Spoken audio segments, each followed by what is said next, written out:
Semana passada a gente iniciou uma nova série de mensagens aqui na comunidade, uma série de 4 palestras sobre esse tema, oxigênio, justamente porque é o conteúdo que vem faltando para muita gente nesse finalzinho de ano. Parece que é sempre assim, né? Vai chegando o mês de novembro, a gente vai perdendo as energias, a gente vai se sentindo bastante fraco e a sensação é que a gente não tem nem ar. Quando a gente olha ainda para os compromissos que a gente precisa cumprir, até o final do ano a gente pensa assim, será que a gente vai ter condições? Será que a gente vai chegar lá? Será que a gente vai dar conta? Alguns de nós estamos com a língua para fora e a gente precisa de restauração. Algumas evidências de que a gente está vivendo sem oxigênio são essas aqui. A primeira, a necessidade de muito mais tempo para realizar as mesmas tarefas diárias. Já teve essa sensação? Você anda tendo essa sensação? Coisas que a gente fazia assim, com um pé nas costas, a gente hoje vai tendo mais dificuldade, vai ficando mais difícil. A vontade de evitar até mesmo as pessoas que são especiais para nós. Não é todo mundo que a gente gosta de ter por perto, mas algumas pessoas a gente gosta muito de tê-las do nosso lado. Mas nessa fase a gente vai sentindo verdadeira repulsa, a gente vai se retraindo, a gente vai fazendo a opção de ficar sozinho, rejeitando até mesmo essas pessoas queridas. Uma outra evidência é a dificuldade de tomar decisões que sempre foram tomadas com facilidade. Alguns de nós somos muito esclarecidos, muito inteligentes, e fruto da maturidade adquirimos essa habilidade de tomar decisões. Mas vai chegando essa época do ano, a gente vai ficando mal e a gente vai tendo dificuldade de tomar decisões simples, como por exemplo, o que a gente vai almoçar hoje? O que a gente vai fazer no próximo final de semana? Que decisão eu tomo no meu ambiente de trabalho? Decisão que normalmente eu tomava com facilidade, hoje vai pesando demais. Em quarto lugar, a dificuldade de se alegrar com as próprias conquistas e realizações. Até aquilo que a gente consegue fazer, e a gente pode celebrar, e tem o direito de celebrar, porque é conquista, é realização, é bom, a gente não consegue. Está faltando ar, daí falta brilho nos nossos olhos, falta sorriso nos nossos lábios. Uma outra evidência é a falta de jogo de cintura para lidar com pessoas inconvenientes. Gente inconveniente, chata, dura, complicada, tem em tudo quanto é lugar, né? E a gente tem que lidar com essas pessoas o tempo todo. Mas parece que no começo do ano a gente tem um pouquinho mais de traquejo, de flexibilidade, de jogo de cintura. Quando chega o final do ano, a gente perde as estribeiras, a gente rasga com facilidade, a gente diz o que não deveria ter dito, a gente responde o que não deveria ter respondido e no final das contas a gente acaba se arrependendo às vezes. Puxa vida, eu não devia ter dito isso, eu não devia ter feito aquilo. E por fim, a consolidação de um pessimismo desanimador em várias áreas da vida. Alguns de nós somos razoavelmente otimistas, mas quando bate o cansaço, a gente perde a esperança, né? Perde a esperança de ver o casamento melhorar, perde a esperança de ver os filhos entrando nos eixos, perde a esperança de resolver o problema das nossas contas, o pagamento de algumas dívidas. A gente vai sendo engolido por uma nuvem negra complicada que acaba deixando a gente muito para baixo. Por isso, na semana passada, a gente conversou sobre a importância da gente ter um momento de pausa na nossa rotina diária.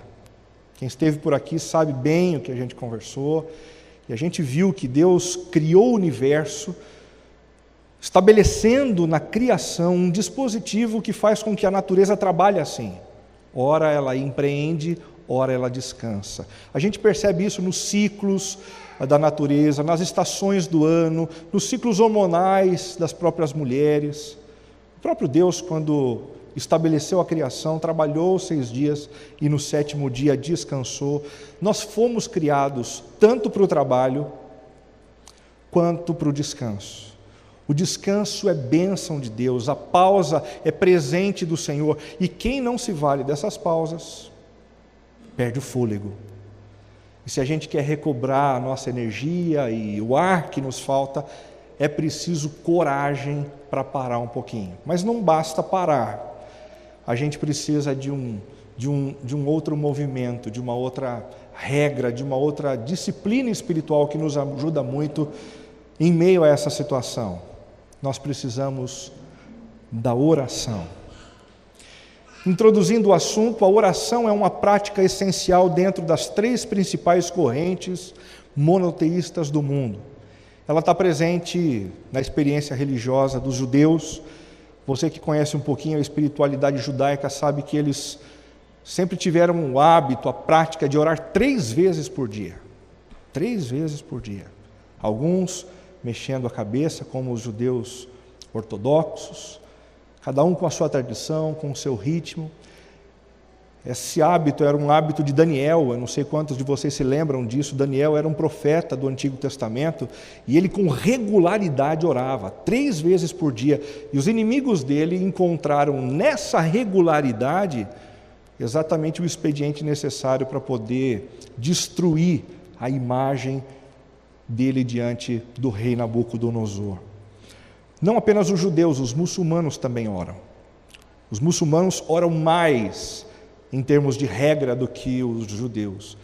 A regra deles é a oração por 5 vezes ao dia. De manhã, na hora do almoço, no meio da tarde, no pôr do sol e quase na hora de deitar. Um pouquinho antes, cerca de 1 hora e meia antes de deitar. Os cristãos também têm as suas práticas de oração, né?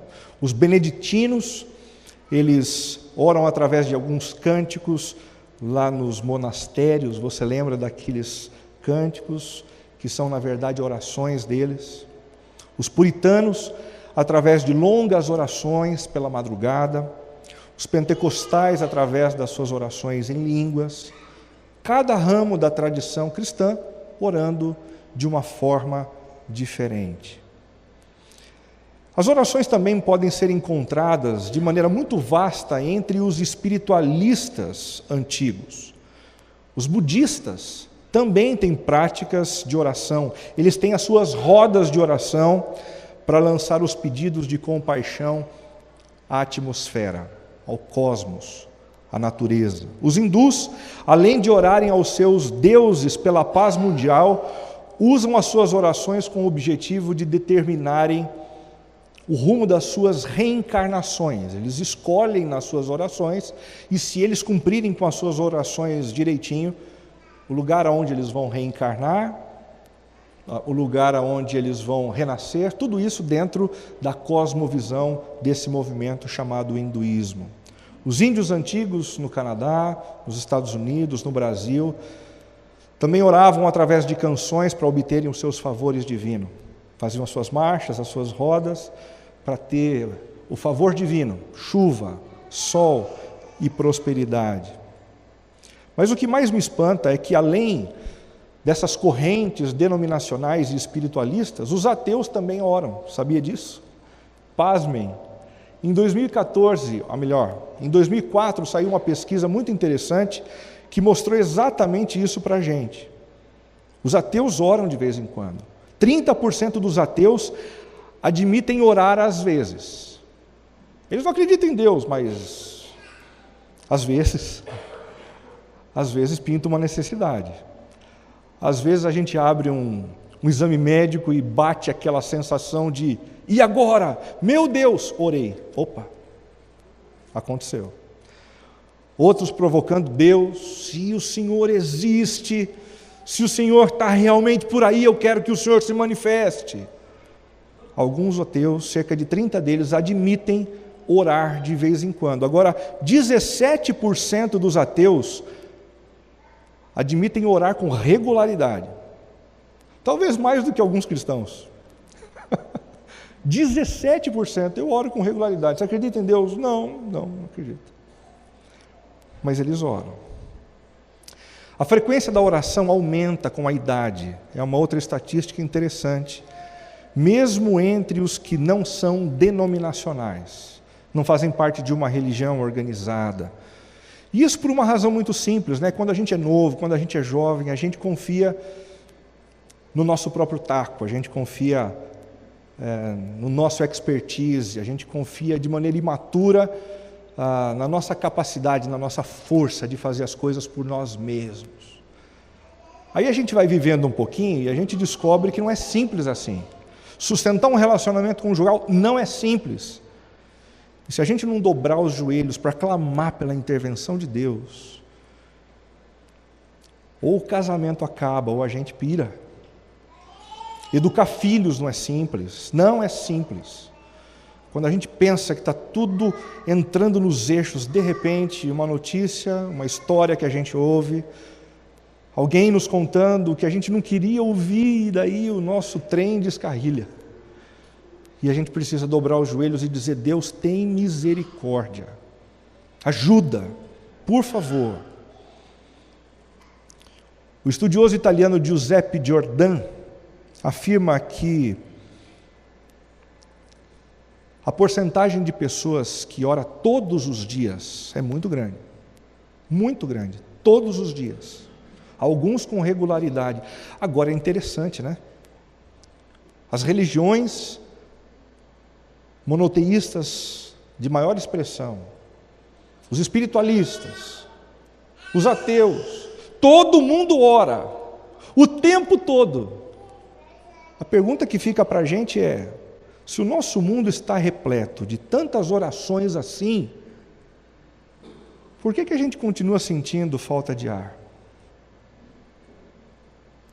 Por que a gente continua sentindo falta de oxigênio? Por que a gente continua esgotado? Será que tem algum problema nas nossas orações? Eu acredito que sim, alguns problemas. Em primeiro lugar, porque não basta se esvaziar interiormente através das orações, é preciso entregar nossas causas a Deus.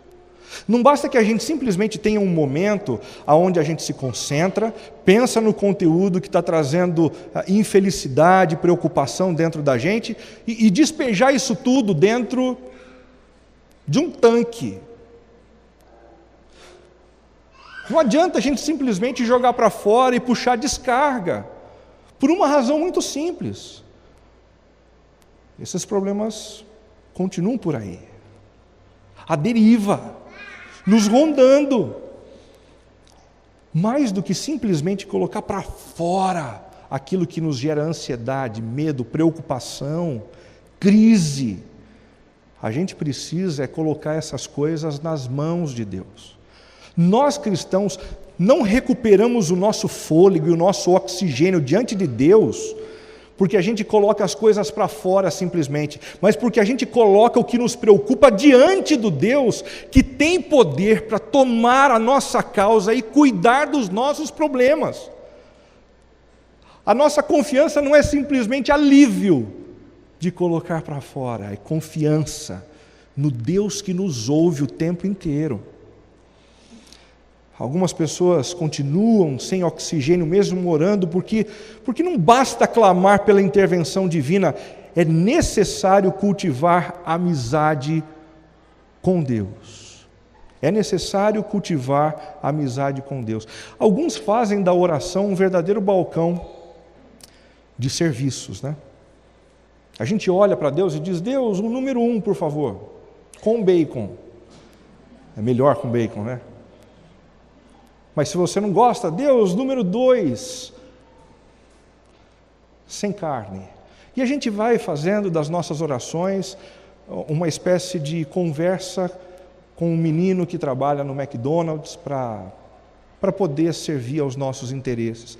A oração é sim um expediente onde a gente coloca as nossas necessidades, sim, mas prioritariamente a oração tem um propósito anterior, que é o cultivo de uma amizade, de um relacionamento com Deus. Em terceiro lugar, porque não adianta pedir com insistência, é necessário conexão com a vontade de Deus. Existem algumas pessoas que estão sendo treinadas por aí em algumas igrejas da seguinte maneira: se você quer alguma coisa, insiste, pega no pé de Deus e torce.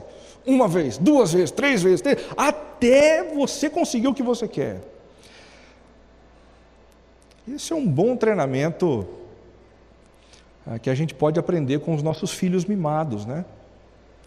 que ficam insistindo quando querem algumas coisas o tempo todo, até a gente se dobrar e fazer da vontade deles a nossa vontade.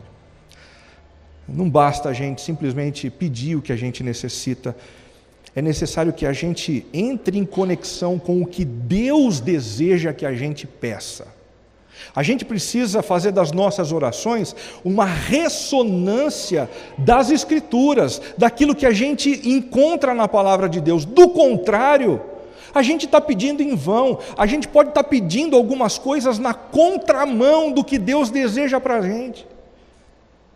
E honestamente, não existe nada pior do que receber alguma coisa que a gente quer, na contramão do que Deus tem preparado para a gente. Nada pior.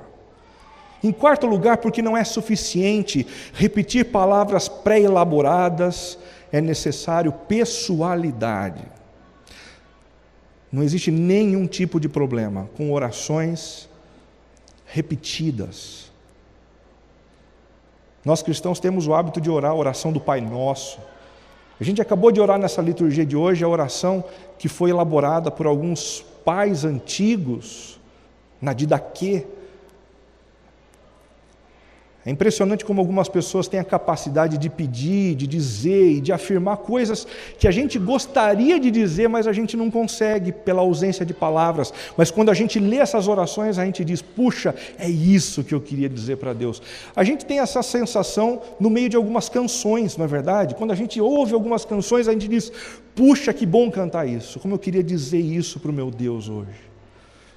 Não tem nenhum problema com as orações que são repetidas. O problema é quando elas não partem do nosso coração. É quando a gente não se identifica com elas, é quando a gente não pensa nas palavras, é quando a gente não pensa nas implicações do que a gente está orando. Em quinto lugar, porque não basta orar um determinado número de vezes específico, é preciso perenidade. A questão não é orar 3 vezes, 5 vezes, 18 vezes, 150 vezes. A questão não é numérica, estatística. Não é por aí. Quando a gente para descansar numa pausa e a gente ora, a gente na verdade está ganhando consciência da presença de Deus. E quando a gente fala amém, em nome de Jesus, a gente não está se despedindo do Senhor, a gente está pedindo que Ele continue com a gente e passeie com a gente pelo restante dos nossos dias. Entre na nossa vida, participe das reuniões que a gente tem durante o dia, das decisões que a gente precisa tomar, das conversas difíceis que a gente precisa ter com algumas pessoas. Ele participa da hora de abrir um documento que vai falar a respeito do resultado de um exame que a gente fez. Ou seja, as orações em tempos de pausa são orações que alimentam a nossa consciência a respeito da presença perene de Deus na nossa vida. E por fim, pessoas se sentem sem oxigênio, mesmo orando, porque através da oração queremos mudar a vontade de Deus e não nos submetermos a ela. A gente não ora para convencer Deus de que a gente enxergou o que Ele não tinha conseguido enxergar. A gente não ora para tentar convencer Deus de que os nossos planos são melhores do que os dele, muito embora a gente possa colocar os nossos planos. Mas a gente ora para que através dessa conexão com Deus, o nosso próprio coração seja convidado a se submeter à vontade dele, que é boa, perfeita e é agradável.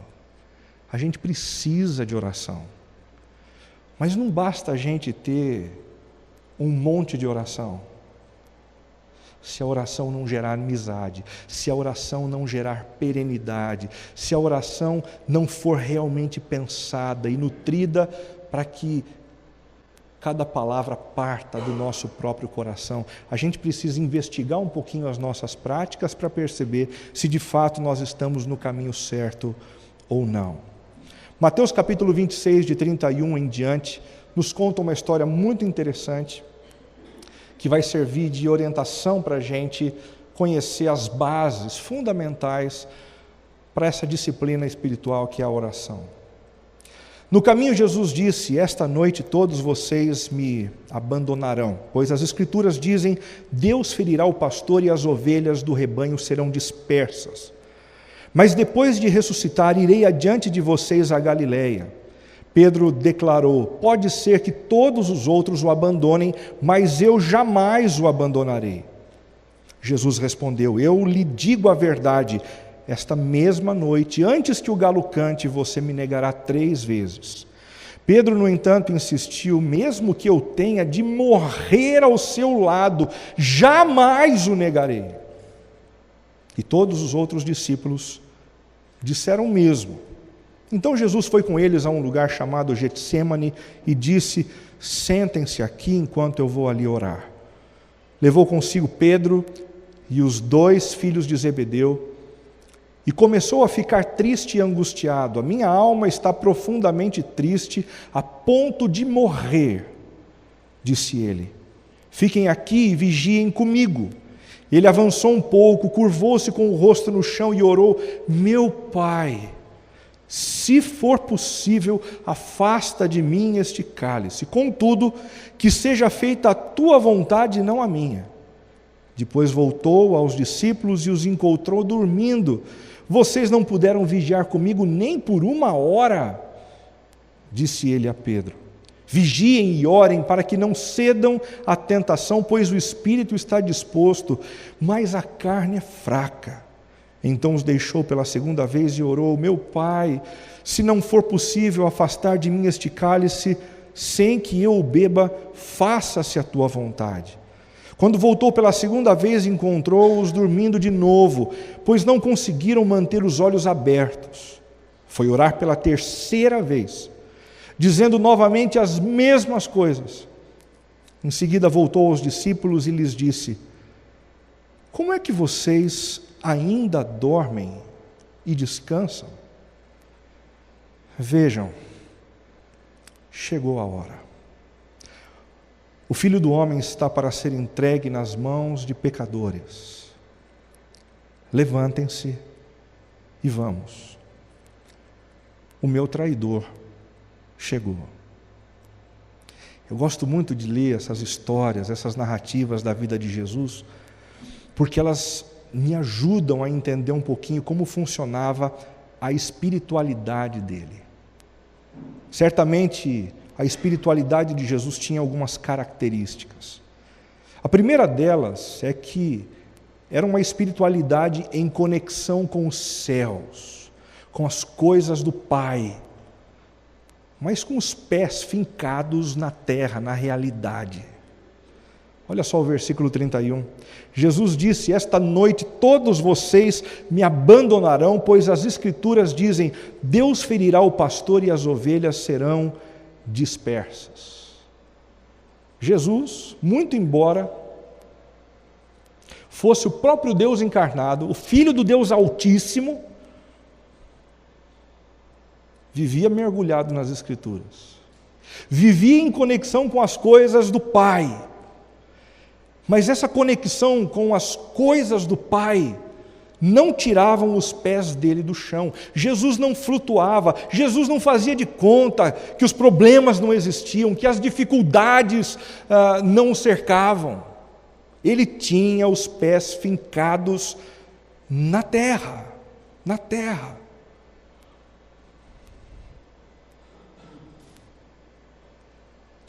Perceba o que diz Jesus em João capítulo 16, verso 33. Eu lhes falei tudo isso para que tenham paz em mim. Aqui no mundo vocês terão aflições, mas animem-se, pois eu venci o mundo. A mesma espiritualidade que Jesus nutre é a espiritualidade que Ele espera que a gente nutre. O que Ele está dizendo para a gente é: luta e adversidade sempre vão existir. E sempre vão existir porque nós não estamos vivendo mais no mundo ideal, tal qual foi idealizado por Deus, mas num mundo repleto de pessoas que decidiram romper com o Criador, e por conta disso mesmo, Só problema, só revanchismo, só inveja, só maldade, só imoralidade, só infidelidade, só coisas que nos arrebentam o coração. E não tem como a gente nutrir a espiritualidade sem a convicção de que, apesar da nossa fé, essas coisas, vez ou outra, vão cruzar o nosso caminho. Não vai ser fácil, não vai ser fácil. Mas se Jesus venceu essas lutas, Ele está com a gente e a força dele nos faz superar também. Uma segunda característica da espiritualidade de Jesus é que ela é uma espiritualidade consciente da realidade, é com os pés no chão, mas também é confiante no poder de Deus. Lidar com essa história da traição, do abandono, não foi fácil. E Jesus sabia que isso ia redundar na morte. Mas mesmo em meio à iminência da própria morte, ele diz no versículo 32, mas depois de ressuscitar, irei adiante de vocês para a Galileia. A morte vai chegar. Eu vou ser esfacelado na cruz. Está chegando o meu momento. A hora é esta. Mas eu vou ressuscitar. Jesus tinha, sim, uma consciência na realidade, mas tinha confiança no que o Pai poderia fazer por ele, independentemente do nível dos seus problemas e das suas adversidades. Mas ele não cria apenas no poder de Deus sobre a vida dele. Ele cria também na importância e no lugar do poder de Deus, fluindo através da vida dele, na vida dos seus discípulos, na vida daqueles que estavam traindo, negando e abandonando. Eu irei adiante de vocês a Galileia. Olha que interessante. Somente uma pessoa que conhece o poder de Deus é que consegue viver com tanta esperança para com os outros. A gente tem a tendência de desistir cedo demais das pessoas. A gente desiste cedo demais da transformação que Deus pode fazer na vida da esposa, na vida do marido, na vida de um filho. A gente desiste porque a gente encerra os olhos no problema. Jesus não desiste, porque Ele acredita no poder da ressurreição, no poder infinito do Pai, que quando é movido na direção das realidades mais perversas e conturbadas, dissipa o caos e estabelece a ordem. Eu irei adiante de vocês, e esse poder vai fazer de vocês uma vida completamente diferente.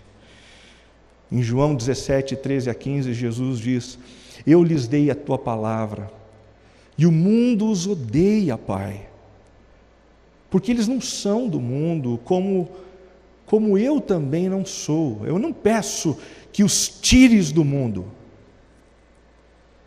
mas que os protejas do maligno. Jesus não intercedeu pedindo que a gente fosse tirado desse mundo, mas Ele pediu forças para a gente não ser engolido e tragado pelo maligno, e essa oração, sem dúvida alguma, tem sido ouvida pelo Pai. Nós estamos no meio dos problemas, sim. Nós temos adversidade, sim. E se a gente fosse um pouquinho mais franco e aberto, e a gente compartilhasse um pouquinho o que vai no nosso interior, ninguém aqui sairia ileso de um compartilhar de lutas, de problemas. Eles são diferentes, é verdade, mas todos nós temos. Porque nós estamos nesse mundo corrompido, mas protegidos pelas mãos de Deus contra as investidas do maligno. É fruto dessa espiritualidade em conexão com os céus e com os pés na terra. Consciente da realidade, mas confiante no poder de Deus, é que emerge a vida de oração de Jesus. Essa é a base, a plataforma sobre a qual a oração de Jesus aparece. E o que é que a gente aprende sobre a oração a partir desse episódio? Em primeiro lugar, a gente aprende que a oração requer um lugar tranquilo. Oração requer um lugar tranquilo. Então Jesus foi com eles a um lugar chamado Getsêmani. Isso não significa nem de longe que a gente não pode orar dentro do ônibus, dentro do carro, antes de uma reunião, às pressas, tomando banho, nada disso. Mas significa tão somente que se a gente só ora nesses momentos, muito embora Deus ouça as nossas orações, o nosso coração continua vibrando na mesma frequência dos problemas e das adversidades. É simples assim. Se a gente quer participar de um relacionamento com Deus através da oração que nos oxigene a alma, é preciso pausa e retiro. É preciso sair de um contexto repleto de turbulências externas, crises, doenças, perseguições, maldade. É preciso encontrar um Getsêmani. Getsêmani é também um lugar tranquilo que contrasta com a turbulência interna, os nossos medos, as nossas inseguranças, ansiedades e estresse. Getsêmani é um lugar tranquilo onde eu posso encontrar com Deus e provar da graça que reestabelece o meu interior. Mas algumas observações são importantes. O poder não está no Getsêmani. O poder não está em orar em cima do monte. O problema não está em orar ou não em Israel. A questão não é o lugar, mas com quem a gente se encontra nesse lugar tranquilo, para que então o nosso interior seja restabelecido. Marcos capítulo 1, versículo 35, é um episódio onde a gente vê Jesus, no dia seguinte de uma empreitada sem paralelo. O texto diz que uma cidade inteira veio aos pés de Jesus. Uma cidade inteira, com todos os seus doentes. A fila do SUS ficou vazia. Todos procurando um auxílio de Jesus. E ele foi curando as pessoas, ele foi expulsando demônios, ele foi conversando com aqueles que precisavam de um abraço. E foi um dia exaustivo. E eu imagino que ele capotou quando ele chegou em casa. Mas no dia seguinte, antes do amanhecer, Jesus se levantou e foi a um lugar isolado para orar. Para quê? Para restabelecer as suas forças. Um Getsêmani para Jesus. Aonde tem sido o seu Getsêmani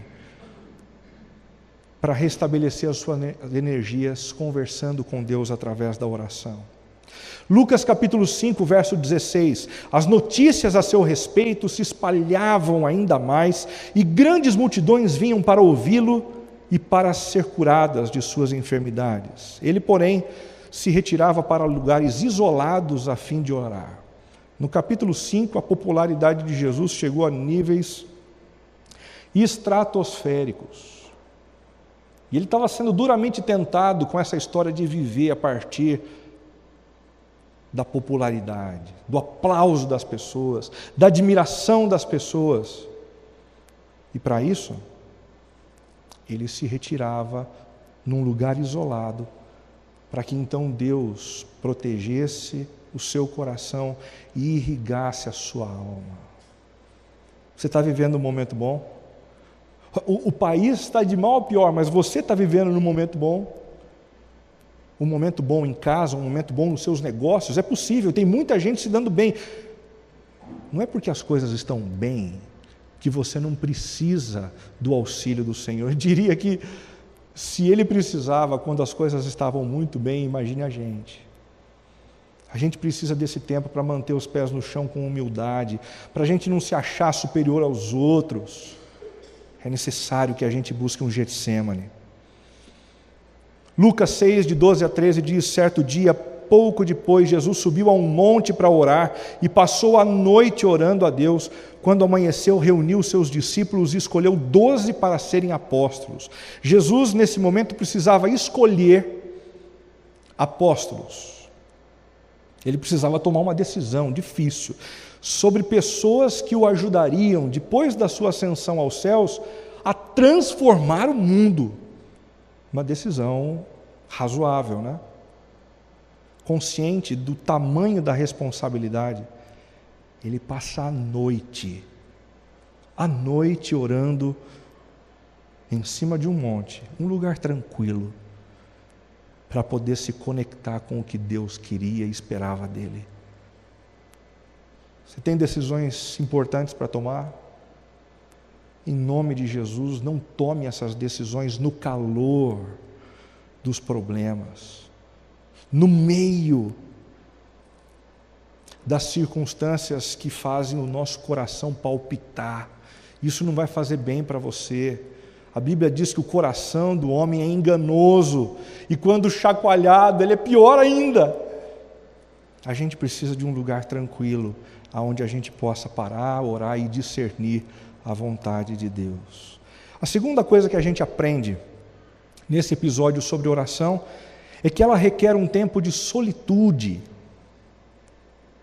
Oração requer solitude. Muito embora a gente possa orar publicamente, ao lado de outras pessoas e em grupo, existe uma dimensão da nossa espiritualidade que extravasa através da oração, que precisa acontecer tete a tete com o Mestre, com olhos nos olhos. Assim como a gente precisa disso dentro de um relacionamento conjugal, né? Não basta simplesmente estar em casa, a gente precisa ter um tempo de intimidade, olhando nos olhos, cultivando carinho e relacionamento. O problema é que quando a gente fala de ficar sozinho, em solitude, a gente quase sente assim o chão desaparecer dos nossos pés. Alguns de nós morremos de medo de ficar sozinho em solitude, porque nós confundimos solitude com isolamento. Isolamento é diferente. Isolamento é uma das experiências humanas mais dolorosas, da qual nós queremos ficar longe. Isolamento nos lembra dos sentimentos de rejeição que a gente teve na infância, quando todo mundo ria da gente. Nos lembra também de algumas experiências na adolescência, de nunca ser convidado para jogar no time de futebol, ou de não ser convidado para participar das festinhas. Ou então nos faz lembrar também de algumas situações na nossa juventude, quando a gente perdeu, de repente, um namorado, uma namorada, e isso fez com que a gente se sentisse rejeitado, abandonado. A gente não quer ficar sozinho, porque sozinho a gente vai lembrando de tudo isso, a gente vai lembrando também dos nossos momentos depressivos no trabalho, o quanto a gente se sente isolado mesmo no meio de uma multidão. Muitos de nós temos paura de ficarmos sozinhos. O isolamento é uma das principais causas por trás de práticas compulsivas e danosas à própria saúde, como, por exemplo, o uso indiscriminado e sem limite de álcool, as drogas entorpecentes, o uso de pornografia. Tudo isso são tentativas de aplacar o sentimento de isolamento e solidão que detonam o nosso coração, que acabam com o nosso interior. Henry Nouwen, sacerdote de Daybreak, uma clínica que trabalhava com deficientes mentais, disse certa vez o seguinte: Fazemos de tudo para evitar o confronto com a experiência de estar só. Entramos em pânico quando não há nada, nem ninguém para nos distrair. Quando não há projeto a concluir, um amigo a visitar, um livro a ser lido, algo para assistir na televisão, algum disco para ouvir. Quando ficamos totalmente sós com nós mesmos, ficamos tão temerosos de sentir o isolamento que fazemos de tudo para nos ocupar. A gente liga a TV, som, a gente vai ocupando os espaços vazios porque a gente não consegue ficar sozinho com a gente mesmo.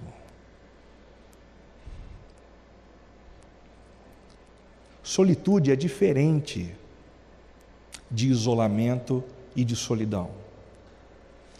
Solitude é uma das experiências mais espetaculares da existência humana.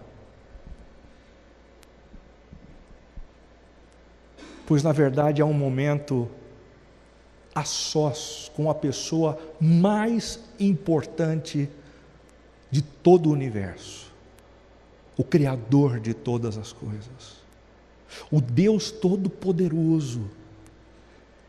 E entrar nessa frequência com Ele é algo que não tem comparação com absolutamente nada. É também uma das experiências mais reveladoras, pois nos ajuda a entrar em contato com a nossa própria alma. Só existe uma maneira da gente se conhecer bem. Só existe uma maneira da gente se conhecer bem. É ficando face a face com o Criador. É gastando tempo na presença de Deus. Porque é quando a gente olha para a santidade dEle que a gente percebe os problemas do nosso coração. É quando a gente olha para a estabilidade dEle que a gente percebe a instabilidade do nosso coração. É quando a gente olha para Ele e vê o amor dEle que a gente percebe o quanto falta amor dentro da gente. A gente só se conhece quando a gente entra em contato em solitude, na presença do Deus Altíssimo. Gerson Borges, que é autor de algumas canções que a gente canta aqui, como por exemplo, O Pulso e a Pulsação, que foi a primeira canção que a gente cantou no encontro de hoje, diz assim: essa descoberta da solitude como lugar de oração, autoconhecimento, contentamento e transformação não nasceu do nada. É uma construção que, no meu caso, vem da meditação na vida de Jesus, que nos chama da solidão para a solitude, que claramente apreciava e praticava a solitude das madrugadas no deserto e no ensino de alguns de seus seguidores. Jesus sobe com os discípulos até o lugar do Getsemane, mas quando chega a hora certa, ele diz: agora vocês fiquem aqui, porque eu preciso ter um tempo a sós com o meu Pai. Faz quanto tempo que você não entra no seu quarto, fecha a porta, dobra os joelhos para gastar 5 minutos dizendo: Criador, Pai, eu estou aqui, inteirinho, só para contemplar a tua existência, o teu poder e o teu amor. A terceira lição que a gente aprende nesse texto sobre a oração é que a oração requer um desnudamento interior da nossa alma. Não basta a gente ficar falando blá blá blá blá blá blá blá blá blá e enchendo linguiça nas nossas orações. É preciso que a gente coloque para fora exatamente o que é sintomático aqui dentro. Jesus teve o seu primeiro momento de oração, ele voltou para os seus discípulos e disse para eles: gente, deixa eu contar uma coisa para vocês, a minha alma está profundamente triste. Está percebendo como Jesus, ele não foge nem da realidade externa e nem dos sentimentos do próprio coração? Ele não tem vergonha, o Deus encarnado não tem vergonha de olhar para os discípulos e dizer: eu estou com a alma profundamente triste. Não estou aguentando de tristeza.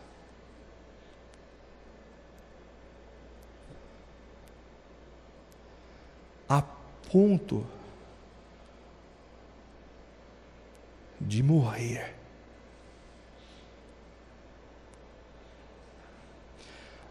Alguns de nós cultivamos uma espiritualidade que acredita que, na verdade, a gente tem que se apresentar bem diante de Deus e fazer de conta que tudo está bem. Que bobagem. O que Deus quer é o seu coração do jeito que ele está. Do jeito que ele se encontra, pode vir. A palavra sinceridade significa literalmente sem cera, sem maquiagem. Deus não quer as máscaras que a gente usa, Ele quer o nosso coração. Você está triste? Pode vir. Você está ansioso? Pode vir. Você está com medo? Pode vir. Você está estressado? Vem para perto de mim, porque eu quero o seu coração do jeito que ele se encontra.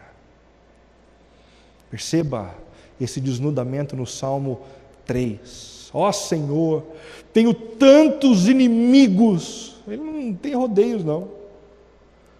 O que tem de gente complicada andando perto de mim, tentando me desestruturar, tentando me desestabilizar. Deus, eu não estou aguentando essas pessoas. Já teve vontade de orar assim? Por que não orou? Por que não disse? Se é isso que está ocupando lugar no seu coração, é isso que você tem que dizer para o Senhor. Esse é o conteúdo. Esse pessoal diz que o Senhor nunca me livrará. Mas eu sei, Senhor, que és um escudo ao meu redor, és minha glória e mantens minha cabeça erguida. Clamei ao Senhor e Ele me respondeu de seu santo monte.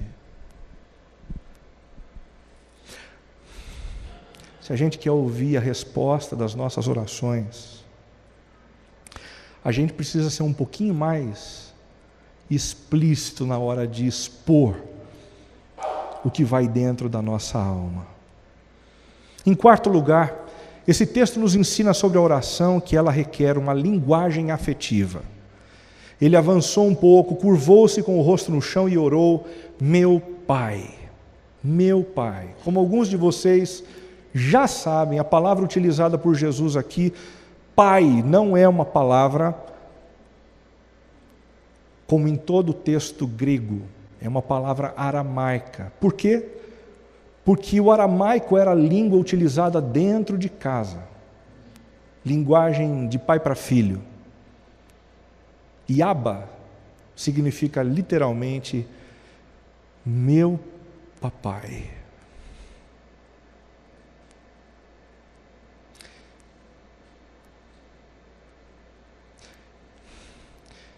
Eu fico imaginando o que é que uma oração como essa tem para dizer para alguém que cresceu com o sentimento de rejeição por ter sido adotado. Eu posso orar ao Pai, porque eu não vim do nada. Eu tenho alguém que me conhece. Eu tenho alguém que me ama. Eu tenho alguém que me recebe do jeito que eu estou. O meu Abba, o meu papai. Eugene Peterson diz que, com o passar do tempo, no mundo que a gente vive, a gente vai abandonando a linguagem afetiva do coração e vai se apropriando de uma linguagem que a gente chama de linguagem descritiva. Linguagem das coisas. Ô meu bem, por favor, você pode pagar aquela conta hoje? Ah, sim, claro, eu posso pagar. Não esquece de pegar as crianças, ok? Um diálogo sobre o mundo das responsabilidades, das coisas. Dentro das empresas a gente vai aprendendo uma outra linguagem. Vai, você consegue! Você vai ultrapassar suas metas, não duvide de você, acredite em você mesmo. gradativamente a gente vai esquecendo a linguagem afetiva e vai usando as outras duas linguagens. E aí a gente se complica, né? Na hora da oração. Porque orar descritivamente é orar assim: Deus, obrigado pelo café da manhã hoje, o pão estava uma delícia. Agora eu estou indo para o trabalho, fica comigo, com meus filhos, eu cuido das coisas. Você já reparou que algumas das nossas orações são idênticas? A gente diz as mesmas coisas, porque elas são vazias. Outros que fazem uso da linguagem motivacional já dizem: Deus, o Senhor tem que fazer a minha vontade. E aí a gente torce o braço de Deus, a gente diz: eu confio, o Senhor consegue me responder, fazer o que eu quero, fazer o que eu estou precisando. Quando na verdade a linguagem da oração é a linguagem do relacionamento, da amizade. Oh, meu Pai, estava precisando conversar contigo mesmo, porque eu não estou aguentando o peso sobre os meus ombros. É assim que a gente precisa se relacionar com o Pai, para que a oração seja um instrumento poderoso de oxigenação do nosso interior e da nossa alma. Em quinto lugar, a oração requer uma súplica concreta. Se for possível, afasta de mim este cálice. É muito importante que a gente diga aquilo que nós esperamos do Senhor. Jesus estava diante da iminência da própria morte, e morte é morte para qualquer um, viu? Inclusive para Jesus. É doloroso, é difícil, é complicado. Saber que a gente vai morrer não é simples, não. Então ele ora dizendo: se for possível, passa de mim esse cálice. Eu não quero passar por isso, não. Vai ser difícil, vai ser duro. Se tem um outro caminho, uma outra forma, me ajuda. Por que nós precisamos orar de maneira tão concreta assim? Porque a oração concreta, súplica concreta, nos ajuda a perceber o mover de Deus em resposta às nossas orações diárias. Tem gente que nunca percebe o mover de Deus na sua vida, não consegue imaginar onde Deus passou, o que Ele fez na nossa vida, porque nós nunca pedimos objetivamente. Deus, eu preciso da Tua intervenção, eu preciso da Tua ajuda nesse momento, nessa situação. Quando a gente ora objetivamente, os olhos do nosso coração ficam atentos para a movimentação de Deus. E quando a gente percebe o Senhor respondendo uma oração, é sensacional, é divino. As súplicas concretas são importantes também, porque elas geram uma dinâmica de dependência de Deus altamente significativa para oxigenar a nossa vida. Eu vou tendo uma necessidade, eu vou participar de uma reunião, eu oro e falo isso para Deus. Eu recebi algo importantíssimo das mãos dEle, eu agradeço dizendo: o Senhor é o dono de todas as coisas, e o Senhor me abençoou, muito obrigado. Isso cria uma cultura, uma dinâmica de perenidade da minha consciência com relação à presença de Deus na nossa vida, que é importantíssimo para a gente continuar firme, com o peito cheio de ar, mesmo no final de ano. Por fim, a gente aprende sobre a oração que ela requer uma confiança incondicional. Não basta que a gente coloque o que a gente deseja receber. Especificamente, a gente precisa aprender a confiar. Confiar no fato de que algumas coisas que a gente pede, às vezes, não são as coisas que Deus acha que são as melhores para serem dadas para a gente. Os olhos dele são muito mais poderosos do que os nossos. Ele consegue perceber o que a gente não percebe. Ele consegue, inclusive, descobrir as motivações que nós temos por trás de cada petição, e é exatamente por isso mesmo que Ele não dá ponto sem nó. Contudo, que seja feita a Tua vontade e não a minha. Confie no Senhor.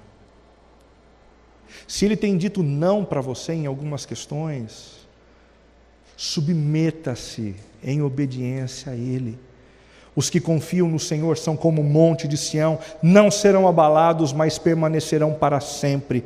Assim como os montes cercam Jerusalém, o Senhor se põe ao redor do seu povo, agora e para sempre. Para a gente concluir essa mensagem, alguns desafios. O primeiro deles, encontre o seu Getsêmani. Está precisando de oxigênio?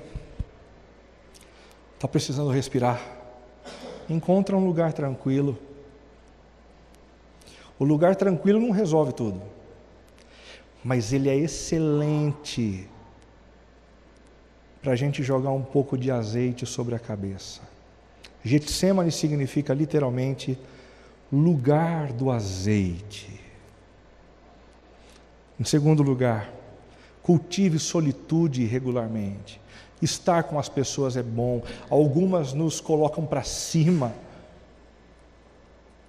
mas às vezes a gente precisa dizer assim: até aqui. Agora, dentro do meu quarto, só eu e o meu Pai.